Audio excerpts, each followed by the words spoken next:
Ayan, isang mapagpalang gabi pong muli. Praise God. Hallelujah. Ayan, tayo po ay nandito sa programang Si Kristo ang laging una. Tayo po ay manalangin. Dakilang Diyos, salamat sa gabing ito. Salamat sa napakabuti mo. Salamat sa iyong pagpapala, sa kalakasan at sa buhay. In Jesus' name I pray. Amen. Nandito po ang ating Bible verse sa gabing ito. Philippos 2:3. Hilak kayo kumama ng Kami magbagay dahil sa magkasarili angkarado sa pag-ahangad na baitazang sarili sa alam magpakababa kayo sa isa at aisharik na mas mabuti ang iba kaysa sa inyo. Ayun, so dapat talaga hindi puro sarili natin. Gumawa tayo ng naayon sa kalooban ng ating Panginoon. Huwag puro yung magsusunglid ako para ma-impress sa akin ang mga tao. Mag-pre-preach ako para makita ako ng crush ko. Lahat ng ginagawa natin, ialay natin sa ating Panginoon. Huwag nating ipagmayabang na may nagagawa tayo dahil hindi po malulugod ang ating Panginoon. Hindi po tayo magiging karapat-dapat sa kanyang harapan kung yan ang ating gagawin. Paano tayo magiging kalugod-lugod kung puro sarili lang natin ang ating iisipin?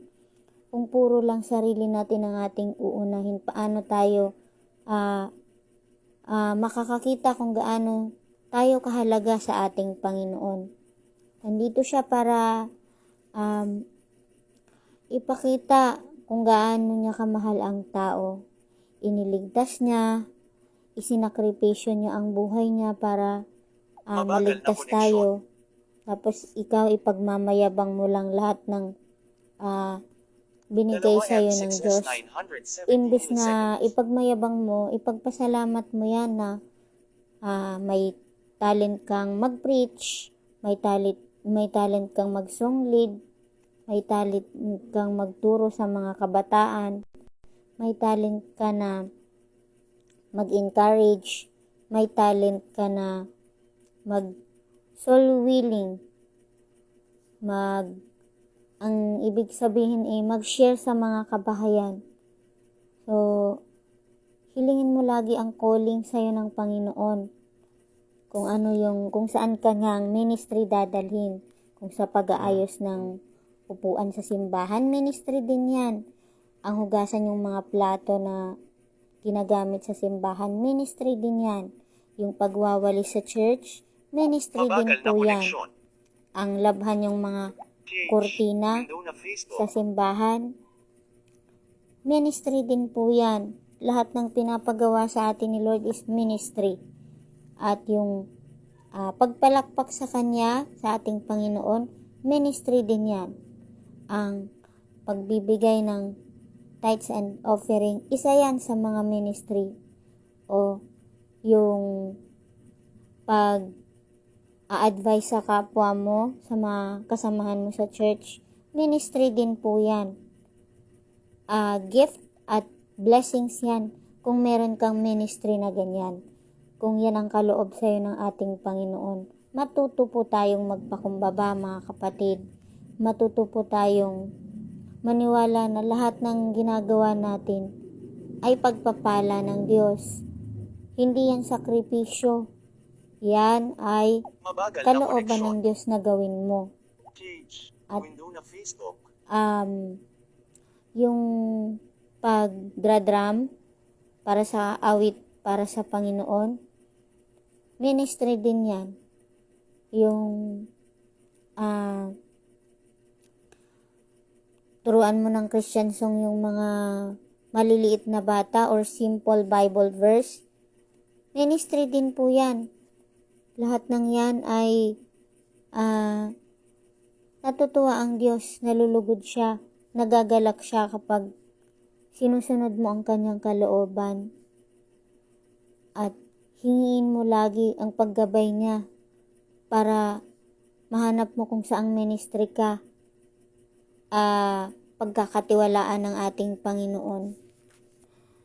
Maging tapat sana tayo katulad ng pagiging tapat sa atin ng Diyos. Mabagal na koneksyon. At Page.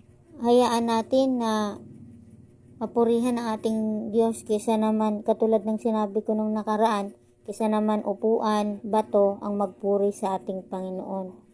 Huwag po nating hahayaan yan na mangyari yan na bato ang magpupuri, yung mga upuan, yung lamesa na yung magpapasalamat, baso ang magsasalita sa harap ng Panginoon.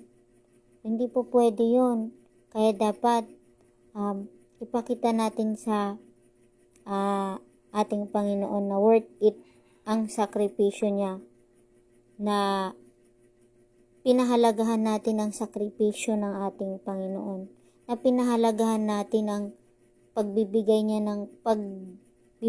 ng kanyang buhay para sa atin.